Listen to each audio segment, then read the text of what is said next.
und willkommen zur SmackDown-Vorschau. Ich bin Adam Wilbourn zusammen mit Michael Hamflett, einem weiteren Dudley Boys, um einen Blick auf die heutige Folge von SmackDown am Freitagabend zu werfen. Aber bevor wir darauf eingehen, wenn Sie ein Fan dieser Art sind, sollten Sie unbedingt WhatCulture Wrestling auf Apple Podcasts, Spotify, Amazon Music und YouTube, wo wir täglich Wrestling-Podcasts machen, in denen wir nicht zur SmackDown rezensieren, sondern auch Montag Night Raw, die Show, die früher als NXT 2.0 bekannt. AEW Dynamite, AEW Collision, Pay-Per-Views, Premium Events. Wir haben Interviews, Diskussionsrunden und eine Zusammenfassung der Woche. Natürlich komplett mit einem verdammt guten Quiz auf WrestleCulture.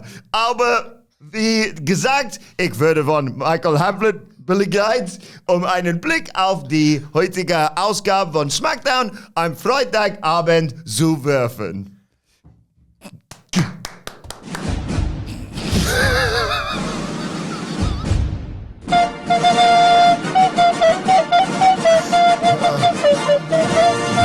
You get this.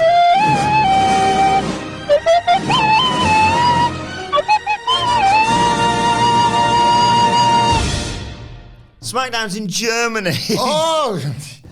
Questions were raised by, well, the worst of the people on the internet, quite honestly, when you joyously revealed that you would be hosting Sweet Chin Disco alongside Max Caster and Prince. Now, the wildly successful Sweet Chin Disco, it was awesome. by the way. Following on at the Crystal Club from All In, which of course followed on from WhatCulture at the Crystal Club. A wonderful day. I look forward. I'm sure that's going to be coming up constantly. Yeah, eyebrows were raised, questions were asked, and everybody, if they were there at Sweet Chin Disco, was given the answers as to why you were selected. And for those that weren't, and we know there are many of you because we're very, very blessed to have listeners all over the world. Up until today, we had some in Germany.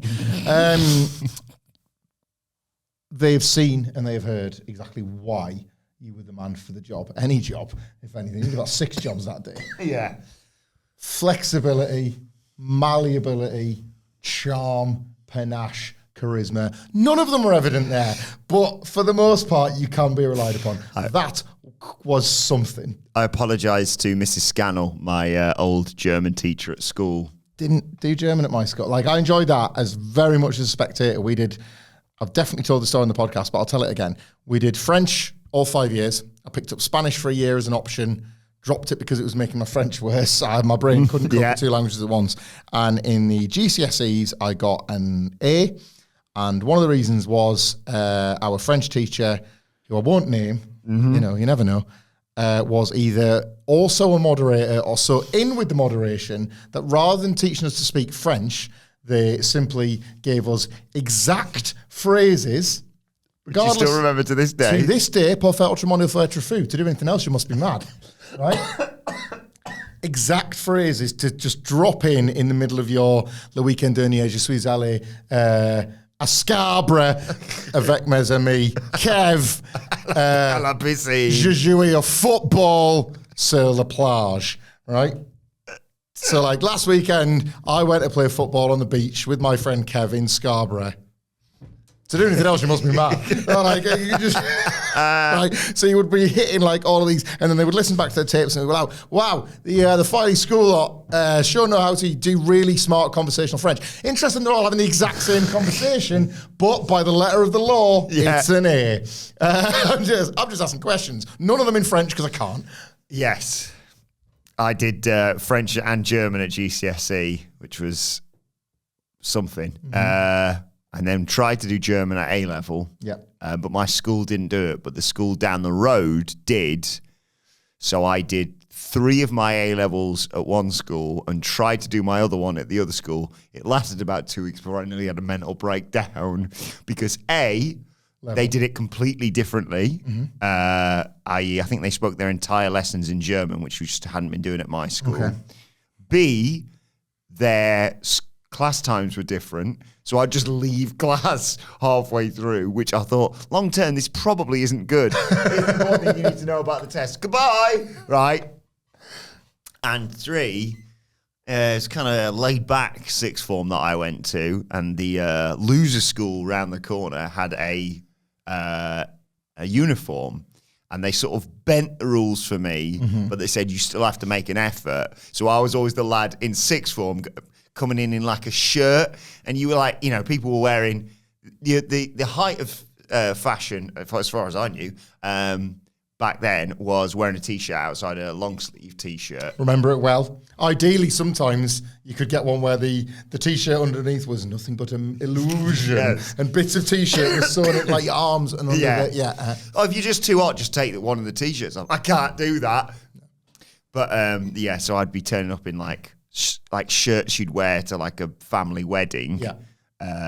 For sixth form, people be like, "Why are you dressing weird?"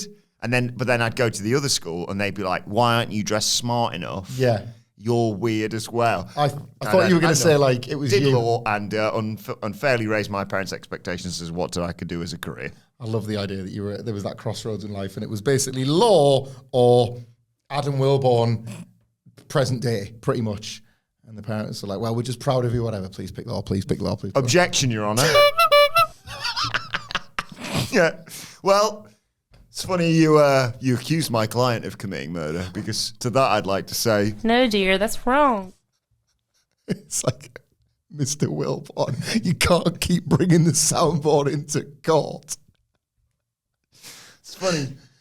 I'd like to introduce Exhibit C into evidence. These nuts.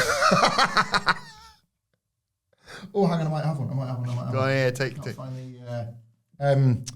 Is it true that you committed this murder 9 days ago or not?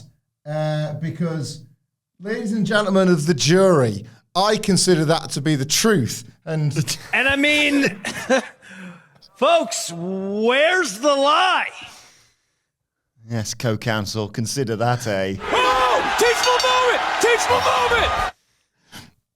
You accuse my client of the hit and run. Well, as you may remember, ladies and gentlemen of the jury, when asked about this on the stand, my client said... It wasn't my car! So...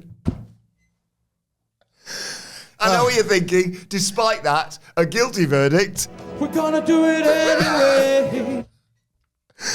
Brian, can I be a judge, please? And can Wilbourn be in a court with a soundboard with a very unconvinced jury of his peers? It's funny. You say you were witness to this crime, and yet your partner testifies that what you were actually doing was... When I'm cleaning windows.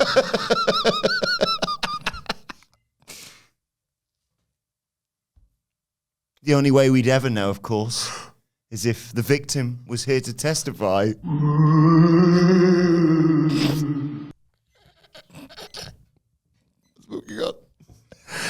Oh, crikey. What's this, you ask? Well, this, which you might have seen on... I'd like to introduce another piece of evidence, Your Honour. You're joking. Not another one? So, if you think that you should convict my client of murder, maybe you should think to yourself... No! I rest my case, Your Honour. Sorry, tell us about your T-shirt. I tweeted about this, but I'd like to, not just promote the shirt, which is awesome, but put over Mark Lee Willis. Yes. The wonderful Mark Lee Willis. We've met him at a few of our live shows before. An album. He made us an album. Gave me a megaphone this time. Oh, what a legend, man. What was the megaphone for? Because I recall... We could bring ourselves a cowboys if it was that. It might have been for that. Yeah, he very kindly brought us all T-shirts. I'm saving. Yours. I'm saving mine. Me and Sid are going to try and. We're all going to try and coordinate. I was off yesterday because we're going to have a day where we all wear them on the same pod. I reckon. This T-shirt means a lot to me, man. I've pitched this T-shirt for years, And to the point where I just started saying it out loud on the podcast, hoping it would come true, which is just your entire intro spiel. Not in German, that was a treat for today, but the usual Wilbourn intro spiel within our What Culture logo. And he's only gone and bloody done it. And I love it so much. And thank you, Matt. I wanted to use this opportunity to thank you. It's a Thursday afternoon we're recording the SmackDown preview rather than a Friday, because it still remains Wakey Summer, despite how close we are tiptoeing to the end of it. We got a full week next week. 5 days for me, baby. Cannot wait. Yeah, I can't think there's nothing in my calendar. The kids are back to school, but my wife is stepping in. It's still a plate spinning act. And then, would you believe it? Well, the kids are back in school, but then accidental teacher training day, actually. So I got one last Monday. Tell me why I don't like a week on Monday, because I've still got to be off again. But we are nearly there. We are nearly there. Thank you very much. Then I'm off on a family holiday in October. Yeah, we'll worry about that in spoopy season, shall we, as the kids are saying. This? Oh, what is this? Yeah. Is a chicken and chili. Chicken and chili themed lollipop. Polito asado, one of two Mexican treats, Mexican candy, as I believe like the range is branded. Now, I brought this into the studio, not just because it tastes great, and nobody else in the office seems to agree with me, but I really love these things. But because I reached out on Twitter, aka X, about this, and whoever gave them to me at the live show, I desperately want you to get in touch. So if you're watching this, I will check the YouTube comments if that's an easy one for you. But yeah, let us. I want to thank you again personally, because I didn't have a chance to try them on the day, but now I have. Oh my God. They're an acquired taste, but my favorite thing about them beyond the taste itself is that you take the wrapper off and it is indeed the body of the chicken itself, which I love, not least because... as our American listeners and viewers might appreciate, when Ed Mr. Bean looking ass got one stuck on his head, it kind of stuck with me forever. Yes. So whenever I see a chicken's body, when it's a cooked chicken's body, not just like a chicken walking around a farm, a cooked chicken's body, I kind of think of it on Mr. Bean's head. Exactly. So you get to be a Mr. Bean looking ass, except the chicken in this case goes in my head. I think that's about it for now. But it's like, they're like sort of just two, they're thank yous for gifts. Yeah. And you guys will be covering this on WrestleCulture today, if you're watching on Friday. You and Phil and Nicholas, or you and Nicholas? All going well, yeah. I don't know, but I feel like it'll be drip fed throughout the next few weeks, but this is just an opportunity for me, really. Because, it was amazing. It was amazing again. Weekend. The pictures are still getting shared online, and we want as many as possible. We are all. I only posted mine yesterday because I've only just recovered. It wasn't very well. Worked too hard on that Sunday. We're all vain egotists, narcissists, so all of the pictures are amazing. I want to thank everybody who booed vociferously, but then were kind enough to not throw things at me when the music changed from Jack Perry's to CM Punk's. Oh, yeah. Because I was able to fit into the hoodie I'd got. The video of the live show Phil is working on, and we'll make it within the next couple of weeks, is it? Yeah, I want to give a shout out to Adam Prosser as well, who sent me some awesome photos today from what went down. That looks amazing. So of course, from outside of just one of the many hats you wore that day, which is weird because when you're here, you never wear hats. Nah, because I'm not a hat guy, mate. No, don't suit them. It was amazing. Thank you so much. The What Culture live experience, there are hopefully now at this point, plenty of you that are watching that have maybe been before. We've New York, Cardiff, Philadelphia, Newcastle. I was going to say, yeah, of course, Newcastle. Our kind of like first podcast one. All amazing, all fantastic, kind of life-affirming experiences. But London was a record, we're pleased to report. 410. I did have to pay for very expensive laser removal of my 81,035 tattoo I got. So me and Will Ospreay have got something in common. But yeah, it was incredible. It was absolutely incredible. Sincere thank you if you're watching this and you came and you attended. Yeah. And everybody we met after the show, it was just, it's the best. We're really, really, really lucky. I know it always feels like we're setting up some sort of silly bollocks joke on the podcast, but in particular this one, I just wanted to take the opportunity to say thank you because it was just another one of those best experiences of your life. Hopefully it'll lead to a lot more with, being able to showcase that fact that we could draw that sort of amazing crowd. That's not just a cheap plug for future events. The idea is the more of those we do where people do attend and do get involved, and you're all amazing, the more we get to do more. So like the trips we always talk about loving when we get to go over there to the United States of America, like our bosses will at least look favourably on the fact that people have attended. So as I hope, by the way, will the beautiful Oyo Hotel and Casino, because you best believe I was going back into their DMs with pictures of the crowd being like, answer your fucking emails because we want to bring you business. And not to, I'll just leave it there actually. Okay. Vegas is a big place. So. All in the rear view now. This weekend, well, it's NXT No Mercy on the Sunday, but before that, it's Bash in Berlin. It's the go-home show on SmackDown tonight, including a championship match between Queen Nia and Michin, a street fight, no less. Yeah. Look, like pretty well built too for Nia's first title defense. These two were fighting before SummerSlam. You may recall when Nia Jax fell over. I know I just said that because I know it pops you. No, they've been brawling. Yeah. From before Nia Jax won the title. And they've already kind of started with look, Tiffany Stratton is the real danger. She is slung delightfully over her shoulder.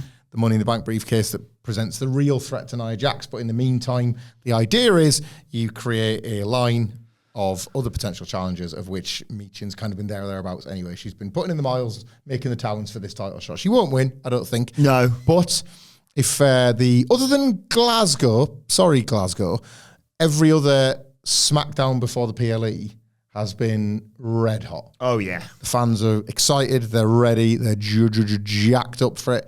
Met some people at the weekend I actually met some people who were chosen to go from Germany, who were chosen to go to All In over Berlin, but I met some other people from Germany who were coming to our live show that were also coming to this, having an incredible week. Panda Blair will be in Berlin, so there will be some... He's there now, yeah. Some WhatCulture presence at that show. We appreciate everybody that listens and sends us all the live pictures. If you listen, you're going, send us the videos and the live stuff. Can't wait to see it. But, they're hot nights, these SmackDowns, aren't they? So if you're at the point where you're getting a title match like a Michin, it's the best night. Even if you're getting beat, it's the best night to be looking at the lights. I want to see if they were putting SmackDown on earlier. I assume it's just going to be a delayed... I think, because some of them haven't they? They've been at the local time. Bash at Berlin's at the local time. Yeah, that's what I'm thinking. I should look this up, really. No, it might be.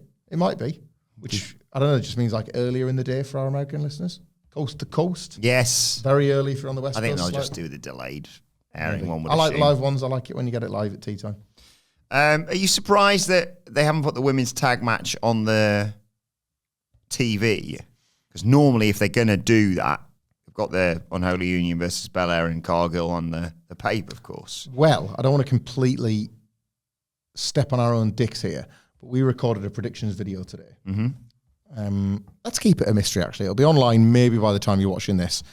And I know you and Sid, you're going to do a full Bash in Berlin preview pod, but we disagreed on the outcome of that match. Yeah. I'll leave it there. We disagreed on the outcome of that match. And I think part of that is rotating what makes it onto TV and what makes it onto the PLE. I agree, The last SmackDown, was it the SummerSlam one where it was like tag title special, where you had the women's tag and the men's tag on the SmackDown, which effectively acts as like a jacked up pre-show, doesn't it? Because you're getting these things that on another time would have made a PLE, but now the PLE they're putting the premium back in premium live event, and it is sort of a bit more premium to get a spot. So no, I do think you have to switch, and I think this time it was probably due the tag title match was probably due getting back on the main card. Elsewhere from SmackDown, of course, you have Cody Rhodes versus Kevin Owens for the undisputed WWE Championship. Anything more to follow up on this tonight? They've done a lot of great teasing of... Let's not forget who Kevin Owens is. They had a whole video package on the Grayson Waller effect last week of like exhibit A, B, C, D. I mean, he could have gone on quite a lot longer than that. Of all the times Kevin Owens has betrayed his so-called friends, all the way back to Sammy back in NXT, of course. Kevin has been true to his word. I mean, he didn't want the title shot in the first place, which you've mentioned before is a really clever bit of booking for when Randy... I think so. I could be wrong. Oh, my hands up if I'm wrong. But No, I like it as a suggestion. But he's been there with title belts or chairs or just general weapons or just the opportunity to sneak attack Cody Rhodes and hasn't done it. The closest they came was, I think, Owens maybe bumped him last week on the Grayson Waller effect before they had their tag match. Any further friction tonight? Well, they're in the city, so the match has made it to where it needs to be at. And like you say, it's this one last night. I wonder if Cody opens SmackDown. My voice is going again. Cody opens SmackDown and gets the fans hyped, gets them jazzed, gets them super excited for the weekend. Kind of doesn't call out Kevin Owens, but just says, look, I'm not blind to what is going on here. I know you could strike at any moment. I know you've chosen not to. I've seen the footage just like everybody else. Sure looked like you were going to hit me with that belt before I just turned around and you decided to hand me it instead. I want to be cool with you, but I understand tomorrow we're not going to be cool. Mm-hmm. So Kevin, like, I do want you to hit me with your best shot. Like, you've chosen not to do it, but here in Berlin, when it's all on the line, I want you to hit me with your best shot. And then like Owens comes out, whatever, and it's like, it'll be what it'll be. Maybe they're drawn into some last minute skirmish with somebody, and then right in the main event of the show, Owens comes out to save Cody from some sort of beatdown. He manages to do that. The heels are sent packing, and then drops him with a stunner or something like that. And he walks. Yeah, it has to be. Yeah, it's not a turn. Like, you told me I could hit you with my best shot. Yes. And Cody's got like a wry smile almost. He's like, oh yeah, but right, you're ready. You're ready. I'm ready. Exactly. Let's go. Yeah, we'll shake hands. We'll have a beer afterwards. Yeah, but from now on, summon that energy for that's a great shout. Yeah. Also on tonight's show, we have a match we've seen quite a lot, and a match that I'll hold my hands up. Initially, I went, oh, okay, so you just got an out for him. And then they had the match, and you were like, well, that's that done. And then they did it again the week after that, and you were like, okay, I guess they did proper doing 50-50. They didn't go 50-50 initially. And you thought, well, that's that dealt with then. And then they went back to it again. And you go, guys, what's going on here? And now it has evolved into one of the big feuds on SmackDown. I'm talking of Andrade versus Carmelo Hayes. Really getting into this now. Yeah, they sort of stumbled into something here, haven't they? I think a lot of the time, you know, in WWE, a best of 7 series or a best of 9 or whatever, even if it's an unofficial one, I think a lot of the time they do that knowing that the audience might not care. Or if they do, they didn't mind the first one, but they, like you've just described, weren't that asked about a rematch.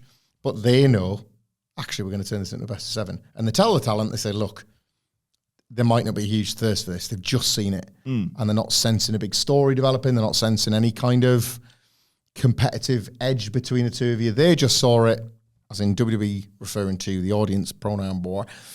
They will just see this as Andrade has picked up a win. Because that was how it went first, right?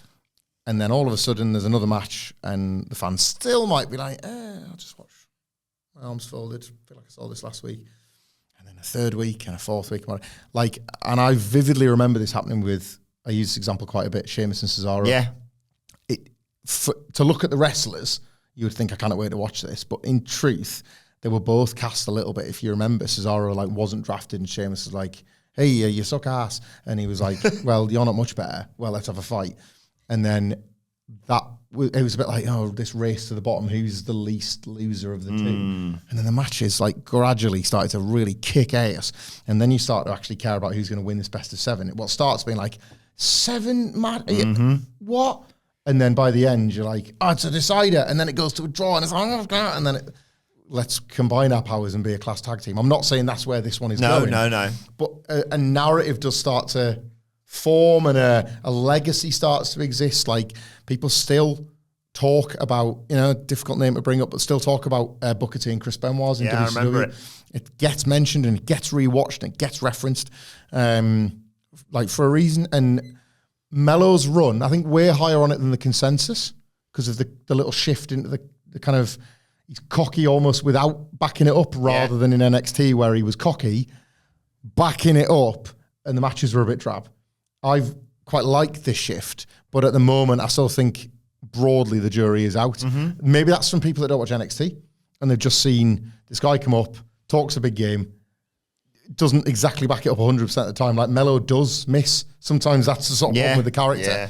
Maybe this will be the making of him. And in terms of Andrade, it's the first time it's felt like he's had proper purpose other than when he's like tacked onto other people's stories.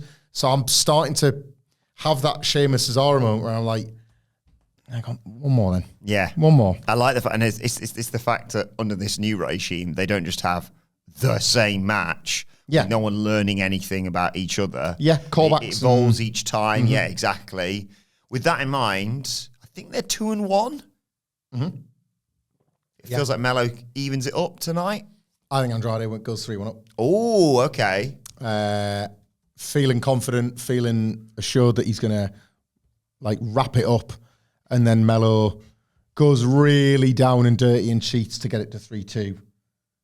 And then you can get to 3-3 and then you've got your decider. But yeah, I think Andrade gets the win.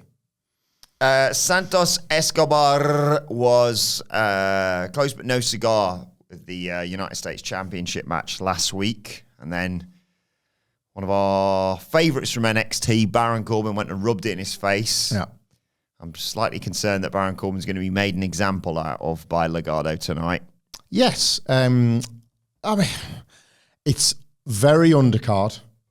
Very, very undercard, this. However, I feel like this whole deal is an acknowledgement that Baron Corbin is way more malleable than people realise. Way more. Like, he's kind of grown into this babyface role, like, in stages. There was the France house show tour the other year where he was just the most over guy in the building. Yeah. Then there was the NXT run, which felt like they were rolling back the years and trying to make him a heel, but he just kind of became so liked down there that he was able to... have I got the order of this right? Babyface, adjust, heel turned Bron Breakker. That's right, isn't it? Bron had been a heel. Yeah. And then basically the Wolf Dogs sort of made him a babyface again. So I think they want to show willing to a Baron Corbin and they want to give Santos Escobar something to actually do. Yeah. I'm quite enjoying the Corbin and Creed bond as well. I like that sort of, you are wrestling here to get off the bottom of the table. It's a relegation 6-pointer here on SmackDown. However, it's better that than feeling like you're kind of floating aimlessly in a vast mid-card ocean. Yeah, I think this will set up Apollo and Baron against a combination of two. Yeah. Mm-hmm. I mean, they just need something to reestablish maybe Legado, because I just am convinced now that they are going to be the team that are going to be like, we're the best group of people like this. Just ready and waiting for Rey Fénix and I mean, it's exciting to think about what and where they're going to do. I have a feeling that it's going to piss people off, but it's going to be for a good time, not a long time. I think if they are contractually available, and I don't know anything about, I don't know S about F, I reckon they debut them in Chicago on NXT at the All-State. Oh my God. I think they work NXT in St. Louis the following week. Oh my God. And I think the matches / debut / whatever are so incredibly well received, they're on the main roster pretty much the very next week after that. Oh my God. That's the run I see them getting. They're in Berlin. Any special appearances you can think of? Who should I be thinking of? Well, I'm glad you ask. It's time to play the game! Time to play the game! Ha ha ha ha!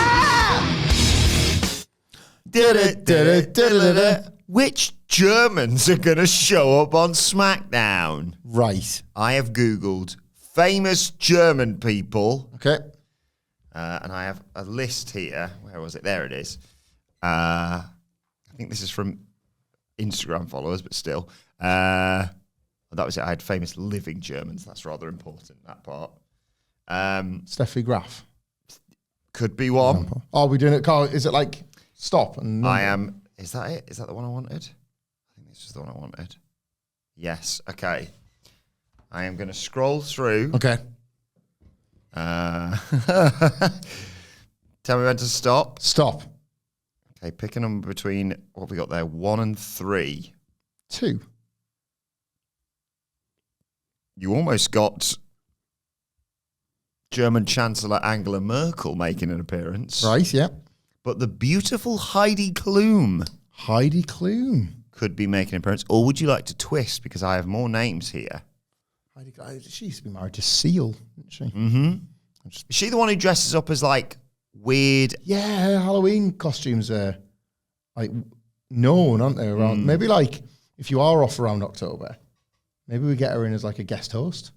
See if she fancies doing the spooky coverage. Yeah, go on, and we'll twist. Okay.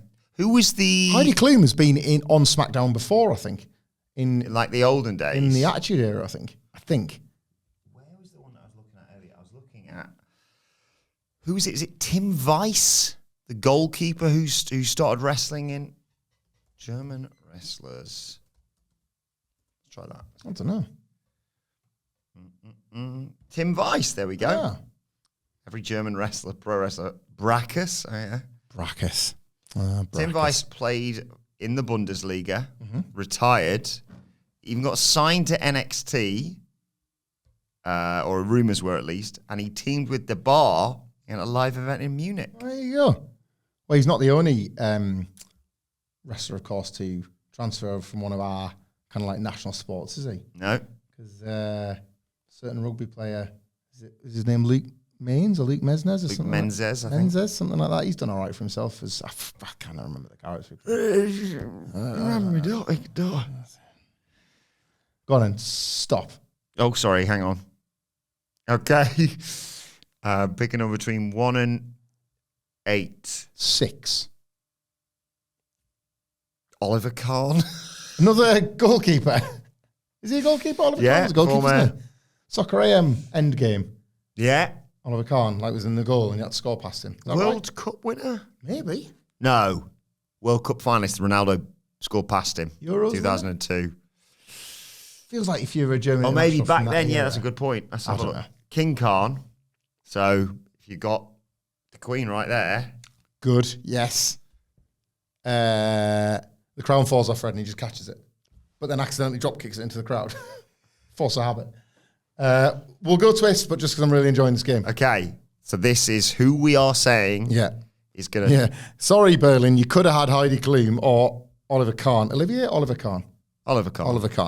But instead, you've got... Or do you know what they could have? Didn't Thingy play when the Berlin Wall fell? David Hasselhoff. An enormous star in Germany, isn't he? That's like the biggest audience. Huge. Speaking of overlaps between... Jump in my car. I want to take you home. Do you know who is a nice overlap between America and Germany? It's Jurgen Klinsmann, because he was the manager of the USA men's national team. Yes. I think. And he'd be good at like topes through the ropes, wouldn't he? He had a great dive on him. That celebration. Like Darby Allin at the turf he was when he scored the Spurs. Right, yeah, last one. Stop. Okay, hang on, I wasn't scrolling there. Okay, stop. Picking up between 1 and 5. Let's go number 1. Let me just double check something. Okay, let's go. Cool, okay. Yeah, that's fine. It's Boris Becker. Oh, well, I mean, I know I can't say twist, but wouldn't that be a massive twist because isn't he in prison? Boris Becker no longer bankrupt, court says. I just looked this up. There you go. He could very much be considered the ace of the WWE universe and smash the competition. Yeah, I was thinking this. Boris Becker working hard with authorities to return to Wimbledon. He's not going to try and win it, is he? And then, like, it could be like, you've been served. Do you know what I want? Do you know what I want on this show, Wilbourn? I know he's not going to be on that deported back from the UK after he served 8 months of a 2.5-year prison sentence for money stuff. Fair enough. So he's out and available. For as far as I can tell. That's all right. No, I'm going to go route 1 here. Route 1 down the Autobahn. The number 1 person I want on this show with a bullet, because he talked enough in his book about he was just so glad to have all my fans in Germany. Yes. Is Bret the Hitman Hart. Did you see the thing with Natalia on last week's SmackDown talking about the history of WWE Yes. in Germany? That was awesome. Now, wouldn't it be nice if that was foreshadowing for the I thought I Hitman was going to say getting Natalia. No, thank you. the pop of the night?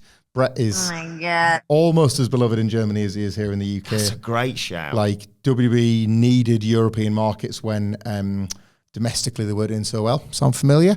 And Bret was obviously flying the flag in some of those more difficult days, but we didn't receive them as difficult days. We saw them as the greatest days. And if Bret rocked up in Germany, not even Cody's getting a pop as big as that one. I would get the Hitman on the plane and get him back to some of those places where he made like some of the greatest nights of his life. And you know how they celebrate that fact? By dropping on the crowd. It might not because it's impressive as some of the other things they've done. 99 pink balloons. So Floating in the Berlin crowd. And then when, all the balloons get popped, well, twist, motherfucker. You pop the balloon, there's some Hitman glasses inside. So it's not just the one fan he chooses, everybody gets a pair. yes. One last thing to talk about. Of course, it'll all be down on whether or not the SmackDown GM, whose name completely escapes me, decides to do all this, naturally.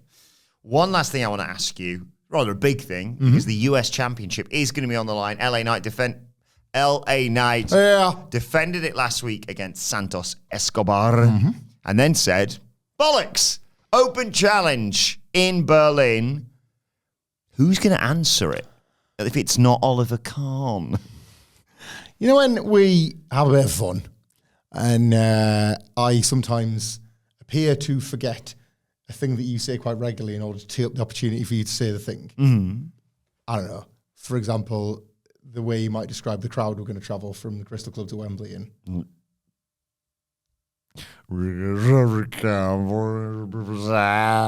Or the name of NXT PLE taking place this weekend. Merci. Come on, Tony. We recorded, I've already plugged this, we recorded a predictions video for this PLE. We did. Where we added this on as like a sort of bonus prediction, which again, you might now know who this person is at the sound of my voice. But we thought it'd be fun anyway. And I've got a person, and I've legitimately forgot who yours was. We recorded our Dynamite review this afternoon, and I think it's erased every other piece of wrestling history from my brain. So I'm going to give you mine, who I know you'll have remembered, and then you can tell me all over again, because I remember thinking, that pitch is fantastic, and it should be that person. Thank you very much. So I'm going to go with Ilya Dragunov. Of course, yeah. He was seen as a possibility by us and others as a perfect Gunther opponent for this PLE. They've gone down a totally different route, but an awesome one with Randy Orton. But they haven't sort of let the fire go out for that. They wrestled this house show ripper that has done the rounds on X, where if you haven't seen the full match, and I haven't yet, so I hope you're sitting down for this. In the clips, Gunther is beating the ever-loving out of Ilya Dragunov. I was surprised too. Where was it? Where did this take place? I can't remember. I do apologise. Rotterdam or anywhere. Liverpool, Rome, something like that, I think. Yeah, that riff went long this week on the Raw review.